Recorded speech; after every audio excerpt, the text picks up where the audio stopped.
বিসমিল্লাহির রহমানির রহিম। Hello everyone, আসসালামু আলাইকুম। চলে আসলাম আবার একটি লাইফস্টাইল ডেইলি ব্লগ নিয়ে। আমি আছি আপনাদের সঙ্গে বিক্রমপুর মুন্সিগঞ্জ থেকে। সকাল সকাল অফ ক্যামেরায় নাস্তাটা করে নিতেছি আর কি, বানিয়ে নিয়েছি। অফ ক্যামেরায় তো চাপটি, তারপরে ডিম পোস্ট আজকে সকালের নাস্তা, আর একটু নিয়ে নিয়েছি কাঁচা পেঁয়াজ। চাপটি দিয়ে কাঁচা পেঁয়াজ খেতে খুবই ভালো লাগে। আর দুপুরে আজকে রান্না করব। তারপরে আজকে বিড়ালের নিয়ে বেশিরভাগ ভিডিওটা, কেননা আমার এক আপু কখনো কমেন্ট করে নাই। সেই আপুটা কালকে কমেন্ট করেছে যে আপু আজকে তো তোমার বিড়ালদের দেখাইলা না। সেই আপুর উদ্দেশ্যে আজকে আমি বিড়াল নিয়ে বেশি ভিডিও তৈরি করব। আর আজকে আমি বিড়ালগুলোকে কিভাবে গোসল করাবো, কিভাবে বিড়ালের শরীরে থেকে উকুন ভাগাবো, সেই ভিডিওটা আপনাদের সঙ্গে শেয়ার করব। আর দুপুরের রান্না, আশা করি ভিডিওটা ভালো লাগবে। টুকিটাকি নিয়ে ভিডিওটা সাজানো। ভালো লাগলে প্লিজ একটা লাইক দিয়ে দেখা শুরু করবেন। আমার আত্মীয় স্বজনরা আমার ভিডিও দেখে ঠিকই, কিন্তু একটা লাইক দেয় না। কেন জানেন? ভাবে যে একটা লাইকে আমি যদি ভাইরাল হয়ে যাই তাই। আর দেখা যায় অন্যর চেয়ে কিন্তু নিজেদের মধ্যে বেশি শত্রুতামি, বেশি হিংসামি থাকে। প্রতিটা ফ্যামিলির মধ্যেই দেখা যায় আত্মীয় স্বজনরা কিন্তু বেশি হিংসা করে, বেশি নোংরামি করে। তারপরে ভিতরে ভিতরে খুবই আগে চুরি খুবই বদনাম করে, কেননা যে আমার ভিডিওটা আমি করতেছি আসলে তাদের কাছে ভালো লাগে না। এটা কিন্তু অনেকের মুখে আমি শুনি, এটা কিন্তু আসলে বাস্তব। ভালো লাগে না, ভাবে যে ও যদি উপরে উঠে যায় কিংবা ভাইরাল হয়ে যায় তাহলে কেমন হবে। কেউ কারো ভালো চায় না এই স্বার্থপর দুনিয়াতে, একমাত্র আল্লাহ ছাড়া। তারপরে যাই হোক, অনেক কথা বলে দিলাম, কেউ কিছু মনে করবেন না। আর শুনি অনেকের ভিডিওতে, তাই আমিও একটু বললাম। যা আসলে পৃথিবীটা সত্যি, নিজেদের মধ্যেই কিন্তু হিংসামি শত্রুতামি থাকে বেশি, খুবই হিংসা করে। আর এই যে আমার কিউট বিড়ালগুলো সবসময় আমার পিছনে পিছনে থাকবে, যেখানে যাই না কেন। অনেক সময় তো ভয় লাগে যে আমার পাড়া লেগে নাকি গলেই যায়, পায়ে পায়ে থাকে সবসময়। আর এই যে দেখো অলস বিড়াল, অলস কিভাবে বললাম, বিড়াল যখন অলস হয়ে যায় তখন তার নাকই প্রমাণ হয়, নাকটা খুব নোংরা হয়ে যায় আর কি। যখন বিড়াল খুব শরীর সুস্থ থাকে, ভালো থাকে, তখন নিজেকে খুব যত্ন করে, খুব পরিষ্কার করে। আমার এই বিড়ালটা কিন্তু খুব পরিষ্কার থাকে, কিছুদিন যাবৎ নিজেকে একটু নোংরা করে রাখতেছে, তাই বললাম অলস হয়ে গেছে। আর বিড়াল পালতে পালতে কিন্তু আমার একটা অনেক অভিজ্ঞতা হয়ে গেছে, কেননা আমি আজকে প্রায় 15-16 বছর ধরে কিন্তু বিড়াল আমার পিছন ছাড়ে না, সবসময় বিড়াল আমার সঙ্গেই থাকে। আমি বিড়াল না ছাড়তে চাইলে কি হবে, বিড়াল কিন্তু আমাকে ছাড়ে না, অটোমেটিক দেখা যায় একটা না একটা আমার বাসায় থাকেই। যেভাবে হোক আয়সা পরে এই বিড়ালগুলো কিন্তু আমি কোথাও থেকে আনি নাই, যেভাবে হোক একটা একটা কোথাও থেকে এসে এখানে একটু খাবার পায়, তারপরে থেকে যায়। আর এই যে উঠানের পানির পরিস্থিতিতেও দেখালাম থুম ধরে আছে। আর আজকে প্রচণ্ড ভ্যাপসা গরম, ভ্যাপসা গরমে ভাবলাম স্বাস্থ্যকর একটা রেসিপি দিই।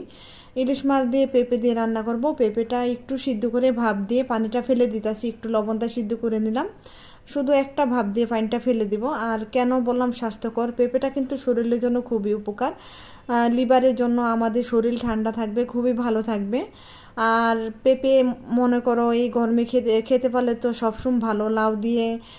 লাউ দিয়ে যেভাবে মাছ রান্না করি সেভাবে পেঁপে দিয়ে রান্না করলেও ভালো লাগে। তারপর লাউ ডাল রান্না করি সেভাবে পেঁপে ডাল রান্না করলে কিন্তু ভালো লাগে, আর খুবই স্বাস্থ্যকর। লাউ ও পেঁপেও দুটোটাই আমাদের শরীরের জন্য স্বাস্থ্যকর, দুটোটাই এই গরমে আমাদের শরীর ঠান্ডা রাখবে এবং লিভার ভালো রাখবে।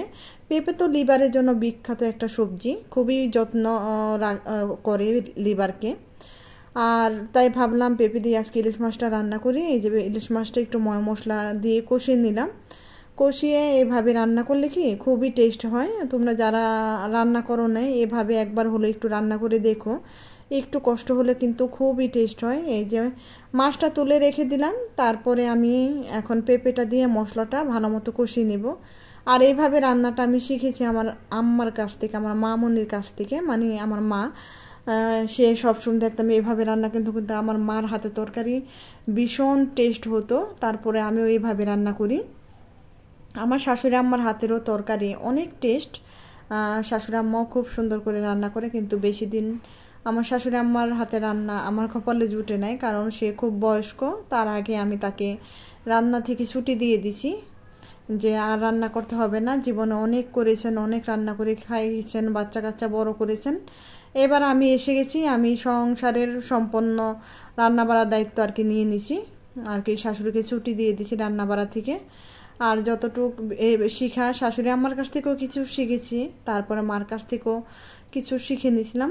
যাই হোক, আজকে আবেগে অনেক কথাই বলে ফেললাম। এত কথা দেখা যায় সহজে আমি ভিডিওতে বলি না, রান্নার বিষয়ে বেশি কথা বলি।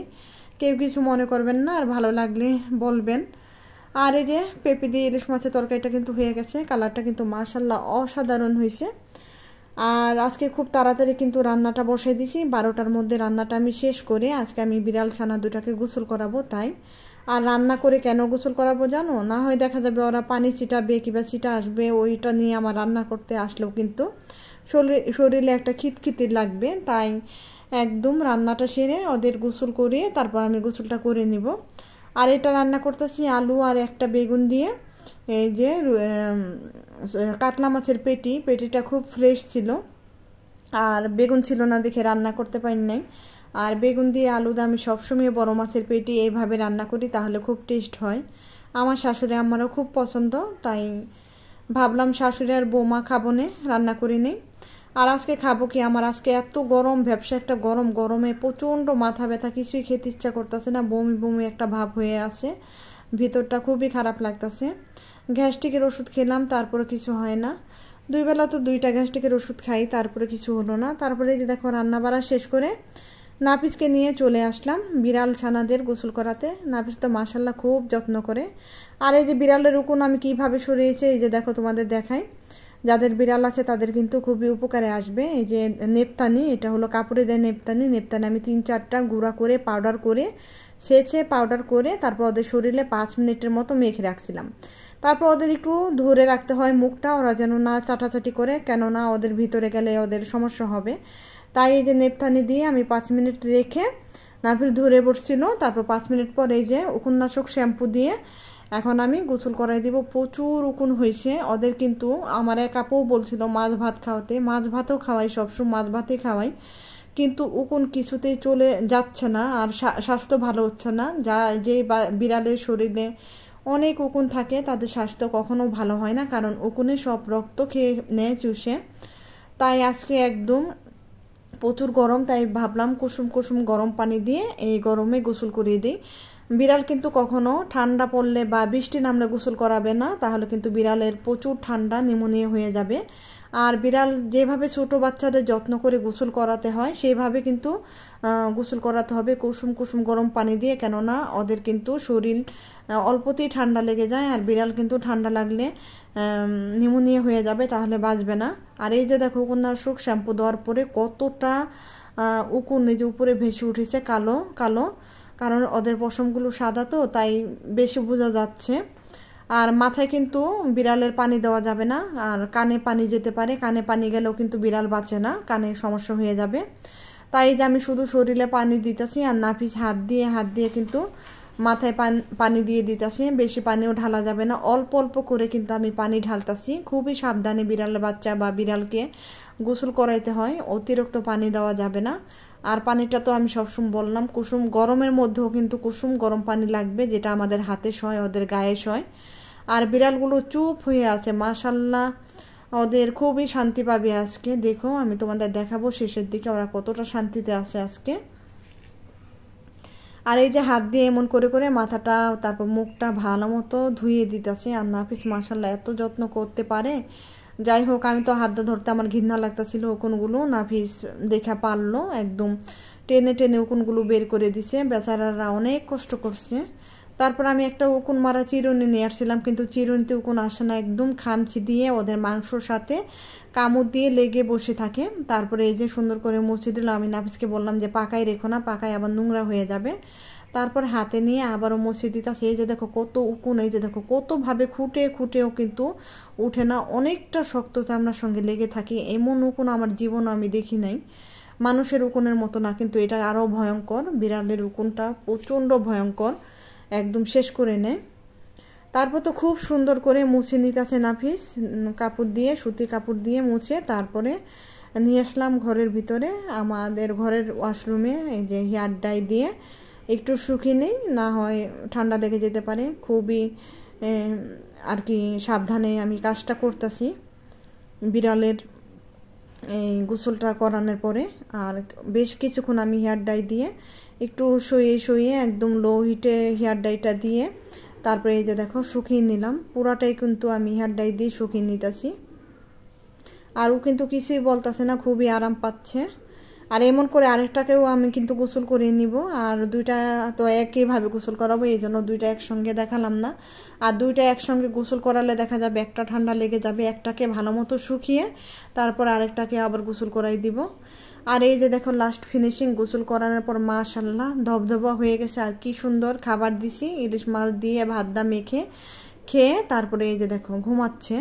আজকে ওরা সারাদিনে ঘুম আসবে, মানুষ বলো প্রাণী বলো সবাই কিন্তু গোসলের পরে সুন্দর একটা ঘুম আসে। আর ওদের জন্মের পরে এটা হলো প্রথম গোসল। ওদের বয়স প্রায় 2 মাসের মতো হয়ে গেছে, 2 মাস পরে আমি গোসল করালাম। আর এই যে দেখো কত শান্তিতে ঘুমিয়ে আসে। আরও কিছু উকুন আছে, সেটা আবার দেখা যাবে একদিন রোদ উঠলে 1 সপ্তাহ পরে আবারও গোসল করাই দিব, না হয় উকুনগুলো যাবে না। আর উকুননাশক শ্যাম্পুর গন্ধে দেখা যাবে চলেও যেতে পারে। কিছু কিছু উকুন শরীরের সঙ্গে মরে আসে, নাফির দেখালো, ওগুলো আবার নাফিস একটু চিরুন দিয়ে হাসলিয়ে তারপরে ফেলে দিছে। তারপরে এই যে আমি গোসল করে এসে তারপরে বিসমিল্লাহ বলে খেতে বসে গেলাম। আর ওই যে পেটিটা এখন আমি আর খাবো না, রাত্রে খাবো, কেননা এখন আমার প্রচণ্ড মাথা ব্যথা, একটা নাপা খাবো, তাই অল্প একটু ভাত খেয়ে নিব এই যে পেঁপের তরকারি দিয়ে। আর পেঁপের তরকারিটা খেলে শরীরটাও ঠান্ডা হবে।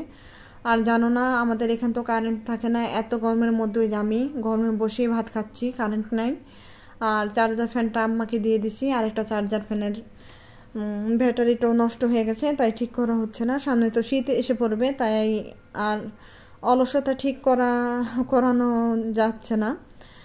আর এত গরম যা বলার মতো না, কারেন্টে তো খুবই ডিস্টার্ব করে আমাদের এখানে। তারপর তো খেয়ে নিলাম। আর আজকের ভিডিওটা কেমন লাগলো তোমরা জানাবে। আর তোমরা সবাই ইনশাল্লাহ বলে ভিডিওটা দেখে যেও, আমিও তোমাদের ইনশাল্লাহ বলে ভিডিওটা আমি ফুল ওয়াচ করে দেবো ইনশাল্লাহ। আল্লাহ রসুলের নাম নিয়ে তো কখনো মিথ্যা না। আর এইভাবে করে তোমাদের আমি পাশে থাকবো। আর আমি সত্যি কথা বলে দিলাম, যারা ইনশাল্লাহ বলবা না তাদের ভিডিওগুলো আমি দেখবো না, কেননা এখন আমি কাকে বিশ্বাস করব বলো। আর মানুষ আসে শুধু কমেন্ট করতে। কালকে আমার ভিডিওর মধ্যে একজনে বলছে খিচুড়ি খুব ভালো হয়েছে, খিচুড়ি কিন্তু আমি রান্নাই করি নাই। যাই হোক, আজকের মতো এখানে শেষ করলাম। আল্লাহ হাফেজ।